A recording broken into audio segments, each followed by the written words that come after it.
Hello everybody, I'm Sacrobolic, your Envoy of Help, and welcome to Shouting Through the Chorus. And 2017 is the first year I actually paid attention to anime seasons. Granted, I watched anime seasonally in the past, but this is the first year where I actually sought out new shows rather than just stumbling upon them. So to commemorate that, and to maybe shine some light on some shows I like, this is my top 10 favorite anime series of 2017. And as always, this list is based on pure enjoyment with no attention paid to objective quality. Before we get into this, here are some ground rules. First, a show will only count as a 2017 anime if it started and ended in 2017. That means that for the purpose of this list, anime that started in 2016 but ran into 2017 are not allowed, and anime that started in 2017 and will run into 2018 are also disallowed. However, they will be permitted in my 2018 list next year. Second, an anime series is only allowed on the list if it appears packaged as a series.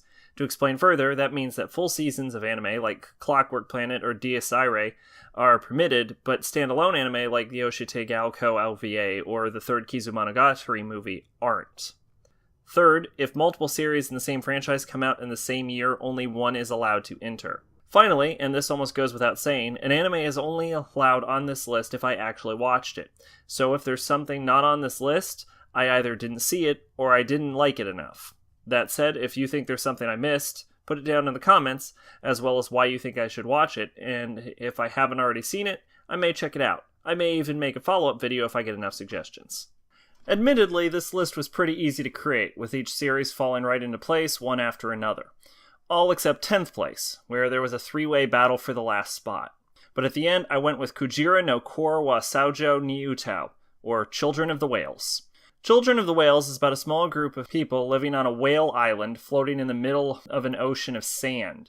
The divide between the characters with magical powers and the smaller ruling class without, and how they deal with outsiders coming to their island. What put Children of the Whales on this list was its willingness to explore and explain its unique setting, as well as tying its world building into the actual theme of the series, dealing with death. Much of the setting actively contributes to death and informs how various characters and cultures view death. Now, because seeing how different people deal with death is a major theme in Children of the Whales, the show introduces a large cast of characters and kills 1 or 5 off every episode. This causes the problems you might expect. With a large cast of mostly archetypical characters, many of whom die as quickly as they're explored, it's hard to really get attached to anyone. And then there's this fuck, who ruins every goddamn scene he's in. And he's in an unfortunate number of them. Still, Children of the Whales is an overall interesting series with a unique setting, and because of that, I'll give it a solid 7 out of 10 and recommend it to fantasy fans. In 9th place, we have Boku no Hero Academia 2nd Season. Hiroaka Season 2 continues the story of how Deku, a boy who wants to become a superhero but is born without superpowers, in a world where everyone else has superpowers, meets the world's greatest superhero, who gifts him with the world's strongest superpower, allowing him to attend an academy for training the world's next top superheroes so he can become the best superhero. Hiroaka 2 makes this list mostly by addressing most of my problems with the first season. In fact, most of my issues were addressed in the first arc of the season alone, with decently sized cast of side characters getting some much needed depth. In fact, Mintberry Crunch, who I couldn't stand in Season 1, even became one of my favorite characters from the show. Mintberry Crunch! With later edition of Full Cow, fights no longer needed entire segments dedicated to Deku figuring out how to not hurt himself, and action scenes now feel like they're actually justified in happening. What's more, my favorite character from the first season, Snipe, got more screen time. Because in a world where everybody has superpowers, only one man has the balls to bring a gun to a magic fight. Now, some problems are still there. I still can't stand Deku or Kacchan, and I've still seen every plot line done better elsewhere. But with the improvements the series has made, I no longer care as much. And what's more, I see the potential for the series to get even better in Season 3. So if you don't think Hiroaka is worth your time right now, I can guarantee you it will be by next season. And as someone who has never read the manga, you can trust me on this one. Hiroaka Season 2 gets a high 7 out of 10 and a recommendation to dumb action fans, which is to say fans of dumb action and not fans of action who are dumb. But either works, I guess. In 8th place, we have Dungeon ni Daie wo Motumeru no wa Machigateru Daruka Gaiden Sword Oratoria, or Danmachi Gaiden, because there's no way I'm going to keep saying that. Danmachi Gaiden tells the story of Aiz Wallenstein and the Loki Familia during the events of the original Danmachi, uncovering a conspiracy and fighting intelligent monsters. Now, I didn't like Aiz in the original. It seemed like she was kind of dumb and always confused, but now she's my second favorite character in the series, partially because Danmachi Gaiden explains why she always seemed so confused. Because she was. Because Aiz is the only normal person in a world filled with anime characters. And when she sees everyone around her acting like a weirdo, it's understandable that she'd be a bit perplexed. And as Aiz is a member of the Loki Familia, my favorite character, Loki appears in much greater frequency. But what really elevates Danmachi Gaiden is the dark tone and sense of mystery and intrigue that permeates it, and the series really functions more as a mystery series, as much of the screen time is spent investigating Revis and the monsters. There is an obnoxious subplot with a character called Lafia who has a huge crush on Aiz and is useless in combat, but the series has the foresight to resolve it within the first 2 episodes. It also has a persistent problem with the cheeriness of the opening clashing with the dramatic tone of the preceding scene. And never is there more tonal whiplash than the scene where a man as strong as Aiz is murdered and has his face torn off.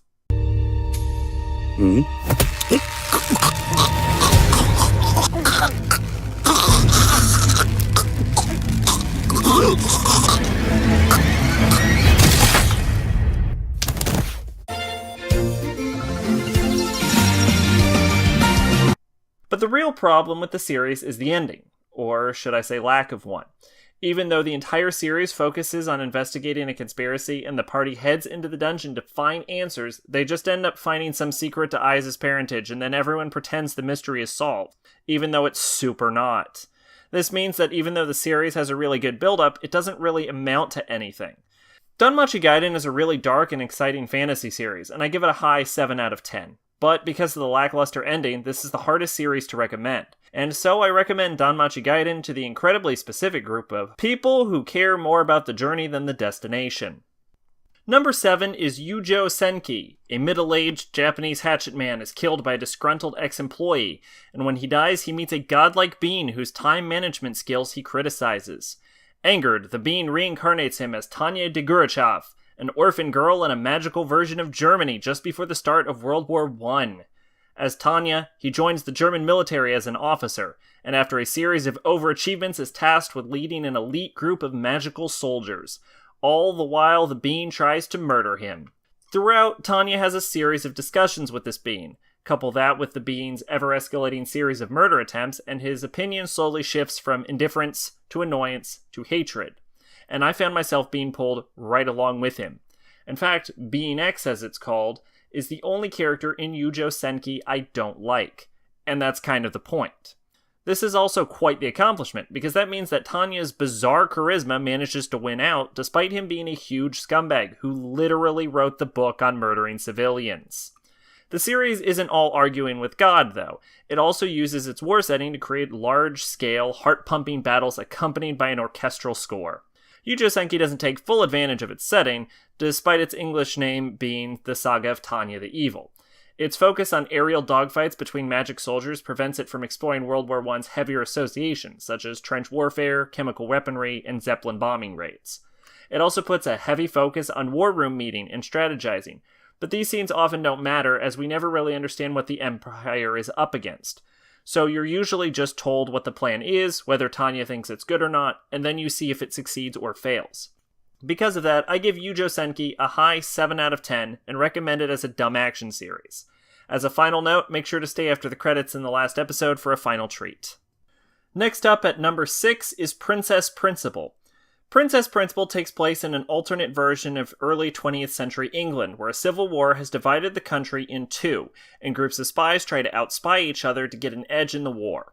The story follows a group of these spies as they uncover secrets and cross and crisscross each other.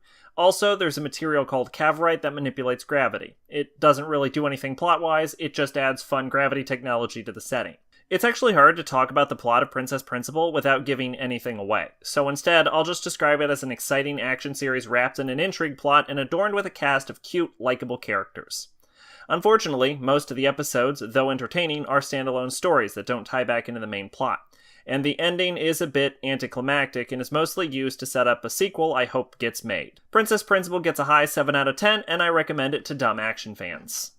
Number 5, Ballroom Yukosa, Welcome to the Ballroom. Welcome to the Ballroom is about a young boy with no plans for the future meeting a world-class professional ballroom dancer and falling in love with competitive ballroom dancing. Welcome to the Ballroom is a surprisingly exciting series, and I think it might be because it's about ballroom dancing rather than in spite of it.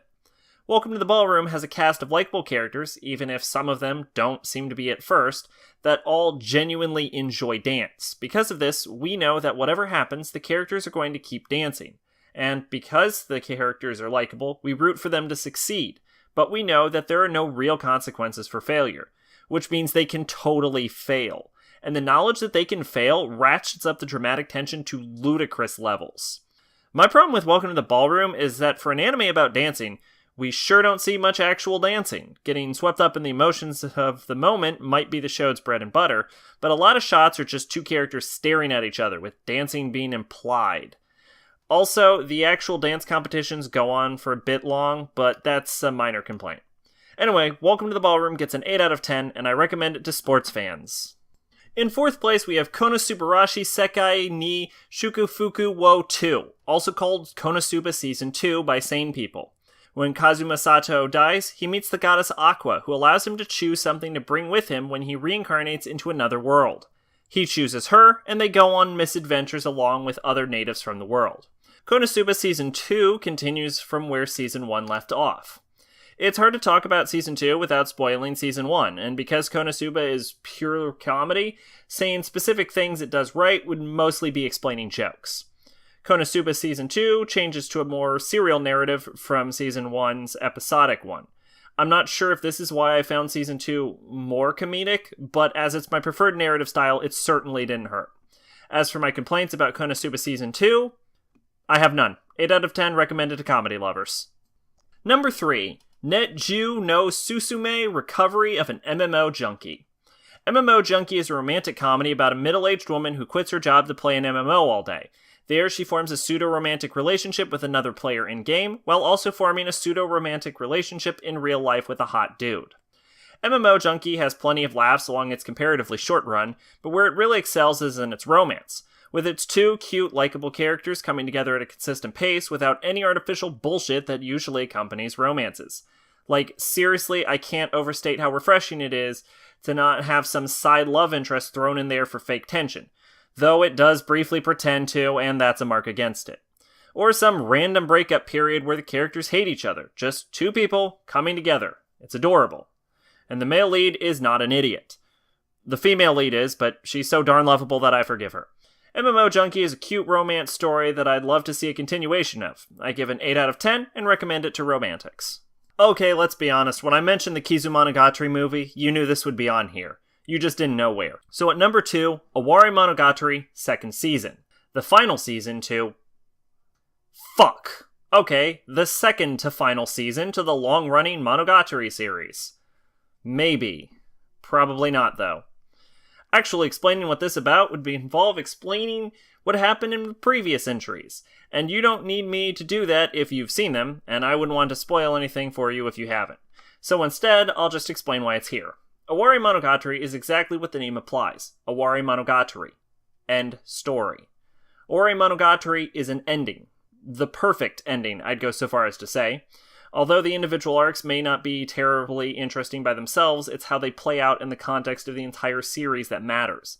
Gathering together the main cast and wrapping up all of the arcs and themes the series has presented to this point, all while continuing to build the tension of the final confrontation into one final, epic crescendo before reaching a satisfying conclusion.